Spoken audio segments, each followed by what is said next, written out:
थोड़ा इधर उधर दिखती है निकालो। वाह वाह, क्या मस्त कलर आया है ना। इतनी तो गड्डी नहीं है Arshu. Hello friends, Radhe Radhe, welcome to my another vlog. तो आज के व्लॉग में आपका स्वागत है। और अभी सुबह के बज रहे हैं 11। मैं आ गई थी किचन में लंच की तैयारी करने के लिए। तो सबसे पहले मैं यहाँ आटा लगा रही हूँ। तो गेहूं के आटे में ना अब की बार हमने कुछ भी पिसवाया नहीं था। जैसे गेहूं पिसवाते हैं जब हम, तो उसमें चने या फिर काले वाले चने या सोयाबीन जो होती है उसको डाल देते हैं। तो अब की बार ना कुछ भी जल्दबाजी में डाल नहीं पाए थे, तो फिर यहाँ पे ना मैंने जौ का आटा ला के रखा था ये डी मार्ट से। तो इसी को ही मैंने मिक्स कर लिया है इसमें एक मुट्ठी के करीब। इससे थोड़ा सा ना फाइबर भी हो जाता है। थोड़ा सा उसको हेल्दी वर्जन में बनाने के लिए कोई ना कोई आटा उसमें मिक्स कर लेते हैं, तो वो मल्टीग्रेन हो जाता है, अच्छा रहता है। तो यहाँ पे ना मैंने इसमें ये मिक्स कर दिया था। और मैं तो कई बार रागी का आटा भी मिक्स कर लेती हूँ, पर हर्षु है ना वो रोटी नहीं खाता। फिर रागी के आटा जो होता है थोड़ा सा ब्राउन होता है, ब्लैक कलर सा आ जाता है उसका। तो वो देख के ना फिर उसे पता चल जाता है कुछ ना कुछ मिक्स करा है। तो इसलिए ये वाला जो आटा है ना ज्वार का, ये वाला मिलाते हैं तो ये उसे पता नहीं चल पाता। तो यहाँ ना मैंने आटा लगा लिया था। और मम्मी गई हुई है अभी सब्जी मंडी। तो आज मम्मी सब्जी वगैरह लेने गई हुई थी। तो मैंने सोचा इतने मैं जो है रोटी बना लेती हूँ, एक काम निपट जाएगा। और जब मम्मी आ जाएगी तो फिर देख के सब्जी बना लेंगे जो भी खाने का मन करेगा। तो यहाँ मैंने आटा लगा लिया था और आटे को लगा के ना 5-10 मिनट के लिए छोड़ दूँगी, ताकि ये थोड़ा सा सॉफ्ट हो जाए, इसमें लोच आ जाए। जब भी आटे को हम मांडते हैं ना तो 10 मिनट ज़रूर रेस्ट दे दें। उससे क्या होता है ना उसमें लोच आ जाता है, रोटी एकदम गोल बनती हैं और साथ में किनारी भी कटी फटी नहीं बनती हैं। तो यहाँ जब मैं रोटी बना रही थी ना तो पहली रोटी गाय की डाली और ना तवा गर्म ही नहीं होके दे रहा था। तो मैंने देखा तो गैस इतना मुझे लग रहा है ख़त्म होने वाली है सिलेंडर में। तो ये बहुत धीरे चल रहा था स्लो। तो यहाँ ना मैंने इसी को ही अलट पलट के बस एक रोटी को ही सेक पाई थी कैसे करके, क्योंकि मुझे सिलेंडर लगाना नहीं आता। तो मम्मी आएगी तब सिलेंडर लगेगा। तो मम्मी आई और फिर मैंने उनको बताया कि रोटी नहीं सीख पाई हैं। तो फिर मम्मी ने जो है सिलेंडर चेंज करा। और मुझे ना बिल्कुल भी नहीं आता ये रेगुलेटर लगाना, सिलेंडर में उल्टा डर और लगता है मुझे। तो मम्मी कह रही थी कोई बात नहीं मैं कर देती हूँ। तो मम्मी ही लगाती है हमारी शुरू से, कभी पापा भी नहीं लगा देते, कोई नहीं लगाता, मम्मी ही लगाती है। तो मैं मम्मी को कह रही थी ठीक से चेक कर लो, मुझे बहुत डर लगता है। और अभी क्या है ना आज मंगलवार है, ऊपर से साल है ना मंगल का है, तो कुछ ना कुछ अग्नि वाले कांड हो ही रहे हैं। तो मैं मम्मी को कह रही थी बहुत ध्यान से जलाना लगाना। तो यहाँ मम्मी ने चेक करके लगा दिया था, ठीक था। और उसके बाद फिर मैंने रोटियां सेक ली थी सारी। और मम्मी लाई थी ये सारी सब्जियां। और आज हम नींबू का अचार बनाएंगे, इंस्टेंट वाली चटनी कह लो अचार कह लो, बहुत ही अच्छा बनता है। लास्ट टाइम मैंने लाइव में बनाया था, अब की हम वीडियो में बनाएंगे प्रॉपर तरीके से। फिर मम्मी ने ना रोटियों से जो है थोड़ा सा चूरमा बनाया था ठाकुर जी को भोग लगाने के लिए, क्योंकि कोई भी सब्ज़ी बनाएंगे तो उसमें प्याज वगैरह डलेगी। तो सोचा इसलिए मम्मी ने चूरमा बना दिया था। और आज हमने ना कोई भी ब्रेकफास्ट नहीं करा था, सुबह चाय पी ली थी फिर सत्तू पी लिया था। तो अभी कुछ मतलब खाया नहीं था, तो सबको भूख भी लग रही थी। तो मम्मी ने ये चूरमा बना दिया। हमारे यहाँ इसको मलीदा बोलते हैं, घी और रोटी और गुड़ का बनता है ये। तो हर्षु को दे दिया था एक छोटा सा, और मम्मी ने मुझे भी दे दिया था। मुझे तो ये बहुत पसंद है। सर्दियों में हम इसे बाजरे की रोटी से बनाते हैं और गर्मियों में इसे गेहूं का खा लेते हैं। तो बहुत अच्छा लगता है। फिर मम्मी ने जो है ना अरबी छीलने बैठ गई थी। अरबी जो है ना खुजली करती है हाथों में, जो उसका छिलका होता है ना, तो मम्मी कह रही थी मैं ही छीलूँगी। तो सरसों का तेल लगा के छीलते हैं तो जो है खुजली कम होती है, तो नहीं तो वो एलर्जी सी कर देती है डायरेक्ट। तो यहाँ पे इसमें ना प्याज डाल के बनाएंगे फ्राइज़ की तरह, इसको फ्रेंच फ्राइज़ की तरह कट कर लेते हैं। और उसके बाद इसको थोड़े से ऑयल में फ्राई करके फिर इसमें प्याज और हरी मिर्च और मसाले डाल लेते हैं। बहुत जल्दी बन जाती है और बहुत टेस्टी लगती है ये वाली अरबी।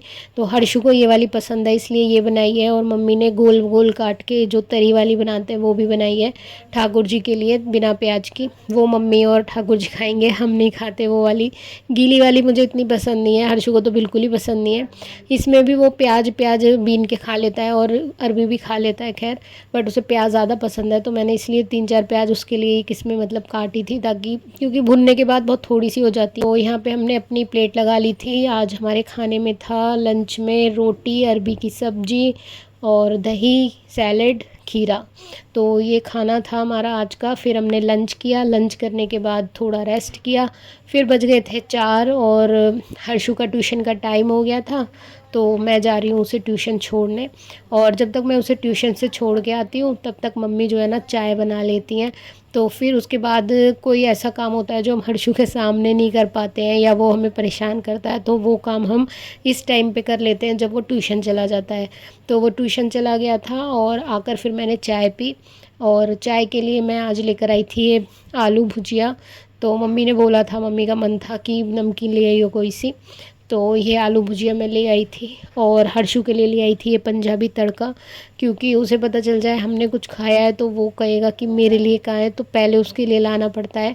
और कभी भी मैं घर पे ला के नहीं रखती हूँ नमकीन वगैरह, क्योंकि बच्चे के घर में कभी चीज़ें नहीं बची रहती। तो फिर मैंने मम्मी से मंगाए जामुन, और आज मैं बना रही हूँ जामुन की पॉप्सिकल्स, जो आइसक्रीम होती है चूसने वाली।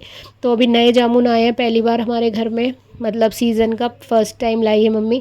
तो मैंने मम्मी को एक जामुन दिया, लाला को भोग लगा दो। तो यहाँ ना मैंने जामुन की जो है गुठली अलग कर ली थी और गूदा अलग कर लिया था चाकू से काट के, बहुत आसानी से अलग हो जाता है। और ये आजकल बड़ा वायरल हो रहा है नेट पे, मतलब चाहे इसका शॉर्ट्स बना के पी लो या इसकी पॉप्सिकल जमा लो, बहुत अच्छा लगता है टेस्ट में। तो यहाँ पे ना मैं चली गई थी हर्षु को ट्यूशन से लेने, तो मैं इनको थोड़ी देर फ्रीज़र में रख के चली गई थी। तो ये थोड़े से टाइट हो गए थे, तो इसको मैंने डाल लिया जामुन को। और इसके बाद इसमें थोड़े से पुदीने डाले हैं। पुदीने से ना बहुत ही मतलब एकदम फ्रेश फ्लेवर आता है, बहुत अच्छा लगता है। और साथ में यहाँ मैंने 5 चम्मच देसी खांड डाली है, छोटी वाली चम्मच डाली है 5 चम्मच। और 1 चम्मच डाला है चाट मसाला, और हाफ़ टी स्पून डाला है मैंने इसमें काला नमक, बस। और आपको थोड़ा अगर स्पाइसी चाहिए तो इसमें थोड़ी सी आप काली मिर्च या कुछ डाल सकते हो, अदरवाइज़ ये ऐसे ही बहुत अच्छी लगती है, खट्टी मीठी चटपटी सी। फिर मैंने इसमें एक नींबू का रस स्क्वीज़ कर दिया था। और इसके बाद इसको अच्छे से इसका एक फ़ाइन सा पेस्ट बना लेंगे। और ये ना बहुत ही ज़्यादा टेस्टी लगता है, मतलब जब मैंने इसको टेस्ट करा ना तो सच में बहुत अच्छा लग रहा था। और बहुत ज़्यादा वायरल हो रहा था, मैं रोज़ देख रही थी। तो मैंने मम्मी को बोला अभी जामुन आ रहे हैं नहीं आ रहे हैं, तो मम्मी कह रही थी अभी बारिश हो जाएगी ना तो अच्छे से फूल जाएंगे, फिर बड़ा जामुन आएगा मीठा वाला। अभी ये जो जामुन है ना अच्छे से पके नहीं है, तो इनमें थोड़ा कच्चापन है, कसेलापन है। तो कोई नहीं, पर फिर भी बहुत अच्छा लगा था। तो ये पॉप्सिकल के स्टैंड है मेरे पास, तो इसी में मैंने इसको फिल कर दिया था। और इसको छानने की ज़रूरत नहीं है, ये सारा पल्प ही है, काफ़ी अच्छा ऐसे ही बन जाएगा। तो मैंने बस 3 ही बनाए थे, हम तीनों के लिए, मम्मी मेरे और हर्षु के लिए। इनमें तीनों में मैंने डाल दिया था अच्छे से, और इसको रख दिया है फ्रीज़र में कम से कम 8 से 10 घंटे में। ये अच्छे से जो है फ्रीज़ हो जाएगी, आइसक्रीम बन जाएगी इसकी। तो यहाँ मैंने इसको फ्रीज़र में लगा दिया था। और जो बच गया था ना उसको हमने ऐसे ही आइस क्यूब डाल के और पी लिया था, बहुत टेस्टी लग रहा था ऐसे शॉट्स की तरह। तो उसको पी लिया था, और इसके बाद इसको हमने रख दिया बनने के लिए। जब ये फ्रीज़ हो जाएगी तो इसे अब हम कल मॉर्निंग में या आफ्टरनून में जब भी खाएंगे आपको दिखाऊंगी। तो उसके बाद ना मम्मी नींबू लेके आई थी आज, और मैंने ये मंगाए थे क्योंकि लास्ट टाइम जो चटनी डाली थी ना वो बहुत ही अच्छी बनी थी, और अब वो ख़त्म होने को आ रही है। तो मैंने मम्मी को बोला था, तो सब्ज़ी मंडी में ना काफ़ी अच्छे मिलते हैं नींबू, सस्ते भी मिल जाते हैं और एकदम फ्रेश माल मिलता है। तो वहाँ से मम्मी 1 किलो नींबू लाई थी। और ये ना कागजी नींबू है, जो जिसका छिलका एकदम पतला होता है और रस ज़्यादा होता है ना, उसको कागजी नींबू कहते हैं। तो यहाँ पे हमने इसके जो है 4 पीस करे, और इसमें से सारे सीड्स अलग करे। तो नींबू आज ज़्यादा थे तो हम दोनों ही मिलकर कर रहे हैं, अदरवाइज़ मम्मी कर लेती अकेली। लेकिन मम्मी की तबीयत आज ठीक नहीं थी, तो उनको बहुत जल्दी थकान हो जाती है अगर एक चक्कर भी कहीं लगा लेती हैं। तो आज सब्ज़ी मंडी गई थी तो वहाँ बहुत थक गई थी। तो यहाँ पे मैं आपको दिखा रही हूँ, इस तरीके से छोटे छोटे पीसेस कट करने हैं, क्योंकि इसे हम मिक्सी में चलाएंगे ना तो उस हिसाब से छोटे रहेंगे तो अच्छे से पिस जाएंगे। फिर बीज सारे एक तरफ कर लिए, और ये बाउल वाले मैंने कट करे हैं, और जो प्लेट में है वो मम्मा ने कट करे हैं। तो अब चलिए चलते हैं किचन में और इसको बनाने की तैयारी करते हैं। तो इसको ना मैं 3 बैचेस में जो है पीसूँगी, 3 बार में। लास्ट टाइम मैं इसको पीस रही थी लाइव में, और हमारी मिक्सी में ब्लास्ट हो गया था और मिक्सी ख़राब हो गई थी, फिर ठीक कराई थी तो वायर चेंज हुआ था इसका। तो इस तरीके का इसका हमें दरदरा सा पेस्ट बना लेना है, बहुत अच्छे से बन जाता है। और ये जो नींबू है ना बहुत अच्छा है, इसलिए इसका पेस्ट तो बहुत ही अच्छा बना है, रसीला है एकदम। पिछली बार जो बनाए थे ना वो नींबू थोड़े से सूखे छिलके के थे, तो उस वजह से उसमें छिलका आ रहा था, बट ये वाला नींबू बहुत अच्छा है। तो इसीलिए मैंने आज ही बना लिया है, क्योंकि इनकी ना नमी सूखती जाती है अगर एक दिन भी लेट करते हैं तो फिर मैंने कहा आज ही बनाते हैं इसको। तो यहाँ पे मैंने 3 बैचेस में इसको पीस लिया है अच्छे से, और ये कोर्स सही रहता है, थोड़ा सा दरदरा, तभी खाने में भी अच्छा लगेगा, एकदम फाइन प्यूरी नहीं करनी है। इसके बाद ना इसको बनाने के लिए हमें एक नॉन स्टिक पैन या कढ़ाई चाहिए। इसको कभी भी स्टील या फिर सिल्वर के बर्तन में ना बनाएं, नहीं तो ये कसैला हो जाएगा, क्योंकि नींबू खटाई होता है तो उससे ना वो ब्लैक हो जाएगा और ऑक्सीडाइज हो जाएगा, तो वो ख़राब हो जाएगा। इसलिए इसके लिए नॉन स्टिक पैन ही यूज़ करें। इसके बाद एक नॉन स्टिक बर्तन में इसको रख के ना आपको इसे चलाना है लगातार करीब 5 से 7 मिनट, जब तक कि इसका पानी ना सूख जाए, ये गाढ़ा ना हो जाए। तो आप देख सकते हो पेस्ट सा बन गया है ये, अभी थोड़ा गीला था और मैंने गैस ऑफ़ कर दिया है। और अब इसका जो है हम मसाला बनाएंगे एक खड़े मसालों से। तो यहाँ मैंने काली मिर्च ली है 20 से 25 और छोटे 3 चम्मच जीरा लिया है भर के, और 5 इलायची ली हैं, 1 से 1.5 चम्मच मैंने यहाँ पे मेथी दाना लिया है, और यहाँ मैंने 10 लौंग ली है। यहाँ पर आपको बड़ी इलायची का यूज़ करना है। मेरे पास बड़ी इलायची जो है ख़त्म हो गई थी, तो मैंने यहाँ पे छोटी इलायची ले ली है। और इन सबको हल्का सा भूनना है ताकि इनकी नमी निकल जाए, और जैसे ही खुशबू आने लगे ना बस गैस को ऑफ़ कर देना है। इसको ज़्यादा नहीं भूनना है, इनका कलर नहीं चेंज करना है, और ना नहीं तो ना मतलब इनके फ्लेवर निकल जाएंगे, टेस्ट नहीं आएगा। फिर यहाँ पे हमने गैस ऑन करके इसमें चीनी ऐड करेंगे। और चीनी ना यहाँ पे मम्मी ने ली है 1.25 किलो समझ लो, 1 किलो ये है ना नींबू, तो 1.25 किलो चीनी ली है। तो चीनी जो है ज़्यादा ही लेनी है। चीनी जो है प्रिजर्वेटिव का काम करती है, और साथ में इसके टेस्ट उसी से ही आएगा। नींबू में इतनी खटास होती है, कड़वापन होता है, उसको यही बैलेंस करती है। तो यहाँ पे इसको मम्मी ने धीरे धीरे करके डाला, और ये घुलेगी तो पानी बनेगा, और फिर तो ये इसकी क्वांटिटी ज़्यादा हो गई थी, तो वो मम्मी उसको धीरे धीरे चला रही है। और मैं यहाँ पे आके ना ये मसाले जो है इसमें कूट रही हूँ, जो अदरक कूटने वाली है, क्योंकि इनको दरदरा सा रखना है ताकि इसके फ्लेवर्स अच्छे से आए। तो इनको मैंने कूट लिया और मम्मी ने इसको एक प्लेट में निकाल लिया है। और आप देख सकते हो चीनी अच्छे से मेल्ट हो गई है, इसमें खदक आ रही है, बबल्स आ रहे हैं, उबाल आ रहे हैं। फिर हमने इसमें डालेंगे अब सारे मसाले। तो यहाँ पे सबसे पहले मम्मी ने ये कुटा हुआ जो हमने मसाला बनाया है ये डाला। कश्मीरी लाल मिर्च डाली है 4 चम्मच भर के, क्योंकि कलर इससे आता है अच्छा। ये है जिंजर पाउडर, जो सौंठ का पाउडर होता है, वो डाला है। और काला नमक डाला है 2 छोटे चम्मच के करीब। और फिर इसमें डालेंगे हल्दी 1 छोटा चम्मच भर के। और आप जितनी क्वांटिटी बनाओ ना तो उसी हिसाब से इसको आधा कर लेना। तो यहाँ पे मैं 1 किलो का हिसाब बता रही हूँ आपको। फिर इसमें आधा चम्मच हींग का पाउडर और 3 छोटे चम्मच सादा नमक डाला है, वाइट वाला। फिर इसको अच्छे से मिक्स कर लेना है। तो ये बर्तन जो है ना छोटा पड़ गया था हमारा। फिर इसको मम्मी ने अच्छे से मिक्स करा, और ये देखो कितना अच्छा कलर आ गया है। और इसको पकने में करीब 10 से 15 मिनट लगेंगे। स्लो फ्लेम पे धीरे धीरे इसको पकाना है। और ये इस तरीके से बहुत ज़्यादा उछटता है जब छींटे पड़ती है। पूरी गैस गंदी हो गई थी हमारी, और जो वॉलपेपर है ना उस पर भी बहुत छींटे आ गई थी। फिर इसकी कंसिस्टेंसी को देख के आपको जितनी पतली रखनी है ना उतना आप एडजस्ट कर लेना। और इसको ना ये ठंडा होने के बाद बहुत गाढ़ी हो जाती है। तो ये जो वीडियो है ना ये नेक्स्ट डे का है। तो अभी ये ठंडा हो गया है, तो हम इसे डब्बे में ट्रांसफ़र करेंगे। तो ये ना हमने जो पुराने वाले जार में रखा हुआ था ना, इसमें थोड़ी सी बची थी, तो उसको दूसरे प्लास्टिक के कंटेनर में मम्मी ने डाल दिया।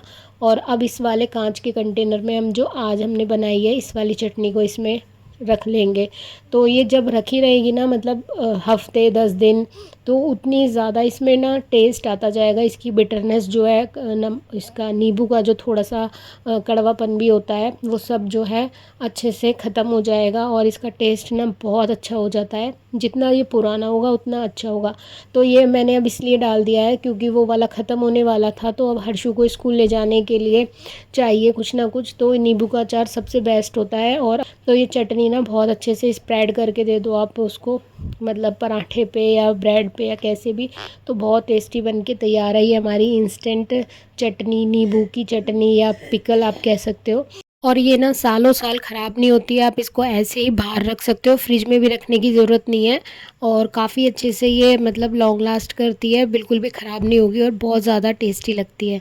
इसके बाद मैंने फ्रिज में से आइसक्रीम निकाल ली थी जो कि बनकर तैयार थी और अच्छे से जम के सेट हो गई थी। तो फर्स्ट जब मैं निकाल रही थी ना तो एक तो स्टिकी बाहर आ गई थी, तो ये दूसरी वाली हर्षु ने निकाली, और कितना अच्छा कलर आ रहा था इसका। और खाने में तो ये मतलब क्या ही बताऊँ, बट हर्षु को ना ये थोड़ी खट्टी लग रही थी, खट्टी क्या, उसको जामुन का टेस्ट पसंद नहीं है, वो उसने कभी जामुन खाया ही नहीं है, तो इसलिए उसे नहीं पता। लेकिन बहुत अच्छा टेस्ट था इसका, मिंट का फ्लेवर आ रहा था, मीठी थी, खट्टी थी, चटपटी थी, बहुत ही अच्छी लग रही थी हमें तो। और मम्मी को भी बहुत पसंद आई थी, और मेरी वाली की स्टिक निकल गई थी तो इसलिए मैंने खा के नहीं दिखाया। तो बहुत ज़्यादा टेस्टी बनी थी। आप चाहो तो पॉप्सिकल बनाना या फिर इसके शॉर्ट्स बनाकर पीना। जामुन की ये रेसिपी बहुत ही ज़्यादा अमेजिंग है।